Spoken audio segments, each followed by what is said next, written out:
बहू के मायके का मान। घर मेहमानों से भरा हुआ था। गाना बजाना, शोरगुल, हंसी ठिठोली के बाद भी मन बहुत उदास था।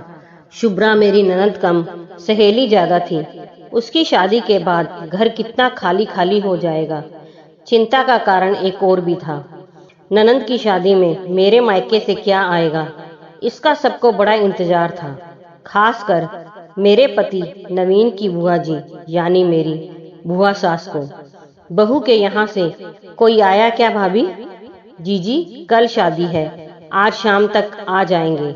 आप काहे परेशान हो रही हैं? माँ जी टालने लगी। देखे तो क्या लाते हैं। क्या लाएंगे वैसे? हमारे नवीन को क्या दे दिया? नाक कटी हमारी बिरादरी भर में। बुआ जी शुरू हो गई। हालांकि माँ जी और पिताजी की कोशिश रहती थी कि ये बातें मुझे ना पता चलें, लेकिन मुझ तक आ ही जाती थी और मैं बुझ जाती थी। भैया भाभी क्या लाएंगे मैं जानती थी।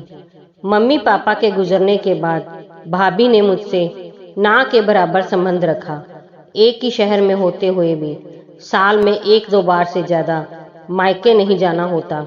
रुपए पैसे की वहाँ कोई कमी नहीं है, लेकिन भाभी आपके भैया आए हैं, माताजी आपको बुला रही हैं। नौकर ने आवाज दी। अरे नहीं नहीं, कुछ खाऊंगा नहीं, बस ये देना था। कल आते हैं ना सबको लेकर। कुछ काम हो तो बताइएगा माँ जी। भैया बहुत जल्दी में थे। मेरा मन भर आया। 5 मिनट भी नहीं रुके। एक सरसरी निगाह मैंने बैग पर डाली। 2-3 मिठाई के और एक साड़ी का डिब्बा था। बहू, मुझे सुनार के यहाँ का कुछ काम निकल आया है, घंटे भर में आती हूँ। ये बैग मेरे कमरे में रखवा दो। अब कौन सा जेवर बाकी रह गया है? फालतू खर्चे हैं बस। नवीन गुस्सा रहे थे। तू नहीं समझेगा, बेटी का मान ससुराल में बना रहे, इसके लिए ये सब करना पड़ता है। चल जल्दी से ड्राइवर को भेज बाहर। पिताजी मुझे देखते हुए बोले। बेटी के मान वाली बात ऐसे ही कही गई थी, लेकिन मुझे चुभ गई। रात भर आंसू रुके नहीं।